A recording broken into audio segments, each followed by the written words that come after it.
Sveiki visi, su jumis ir vėl Vytautas ir šiandien aš jums parodysiu, kaip reikia susikurti Windows arba Linux instaliacinį USB raktą. Tam tai reikia parsisiųsti mažą programėlę, mes pabandysime Windows 7 USB DVD tool, taip pat parodysiu Navicorp Win2Flash programėlę, o Linux programa vadinasi Universal USB Installer Easy S123. Taigi iš pradžių pabandome susikurti Windows 8 USB raktą su Windows 7 USB DVD tool. Visus šiuos linkus aš jums paliksiu komentaruose. Aš jau parsisinčiau ir susinstaliavau šią programą, taigi instaliacinis failas yra tikrai labai mažas, vos 2,5 MB. Pasileidžiame programą ir mums tai reikia pasirinkti ISO failą, spaudžiame Browse, keliaujame į direktoriją, kurioje yra jūsų ISO failai ir pasirinkame ISO. Spaudžiame Open, dabar programos langė spaudžiame Next. Šiame langė galime įrašyti būtinį DVD arba būtinį USB raktą. Mes norime USB raktą, spaudžiame USB device ir mums reikia pasirinkti savo USB raktą. Kadangi šiuo metu aš turiu pasijungęs tik vieną USB raktą, tai matome tik tai vieną šiame sąraše. Nepamirškite, kad jisai bus suformatuotas ir visa informacija jame bus prarasta. Ir belieka paspausti Begin Copying. Štai čia gavome pranešimą, kad visa mūsų informacija šiame USB rakte bus prarasta. Mes tą jau žinome, spaudžiame Erase USB Device. Dar vienas pranešimas, ar jūs tikrai tai norite daryti? Taip. Dabar yra kopijuojami failai ir kuriamas jūsų būtinis USB raktas. Tai gali šiek tiek užtrukti. Kaip smagu, kai nereikia laukti, ar ne? Mūsų instaliacinis USB raktas yra baigtas, matome, kad buvo sukurtas sėkmingai ir belieka tik tai jį mums dabar išbandyti. Nepamirškite BIOS'e nusistatyti, kad pirmas boot device'as būtų USB raktas, jeigu jūsų kompiuteris tą suportina.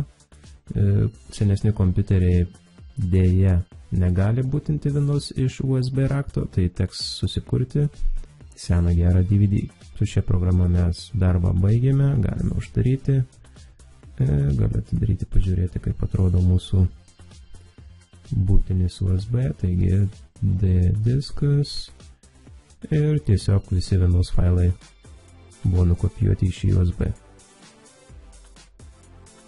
Galiu greitai parodyti, kaip atrodo Navicorp Win2Flash, taip pat šios programos instaliuoti nereikia, tiesiog parsisiunčiame ir išekstraktinam.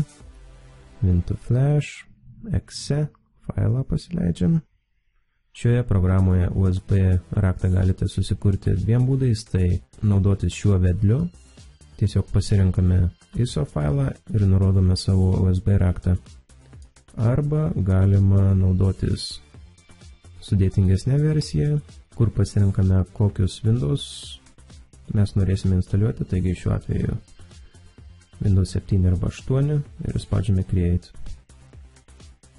Ir praktiškai tas pats langas. Pasirinkame ISO failą ir USB raktą. Ir tiesiog spaudžiame Run. Taip pat nelabai sudėtinga programa. Taip pat turime daugiau visokių nustatymų, bet mes jų nenaudosime. Dabar mes žinome, kaip susikurti Windows instaliacinį USB, kaip tai padaryti su Linux. Taigi, jeigu nusprendėte išbandyti Linux ir norite juos susinstaliuoti, jums reikės DVD arba būtinio USB, kurį galite susikurti Windows operacinėje sistemoje. Taigi, parsisiunčiame šią programą ir kai turime jau ją parsisiuntę, belieka pabandyti susikurti būtinį USB. Taigi, pirmas žingsnis – pasirinkti Linux distribuciją, kurią mes naudosime, tai šiuo atveju Ubuntu. Reikia pasirinkti ISO failą.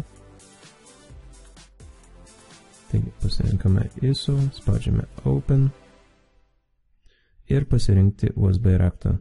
Ši programa yra taip pat gan kytra ir rodo tik tai USB raktus, o ne visus jūsų kietuosius diskus. Daugiau nieko nekeičiama ir tiesiog spaudžiame Create. Dar vienas pranešimas, kad visi failai jūsų USB atmintinėje bus ištrinti, taigi sutinkame, spaudžiame Yes ir belieka palaukti, kol šis procesas pasibaigs. Taigi mes nelauksim, štai ir viskas. Kaip matote, būtinį USB raktą susikurti labai paprasta, tačiau jeigu turite labai seną kompiuterį, jis paprasčiausiai neveiks. Ir taip pat nepamirškite nusistatyti savo BIOS, kad First Boot device'as būtų USB raktas. Tikiuosi, kad ši pamoka jums buvo naudinga, nepamirškite paspausti like ir subscribe. Iki.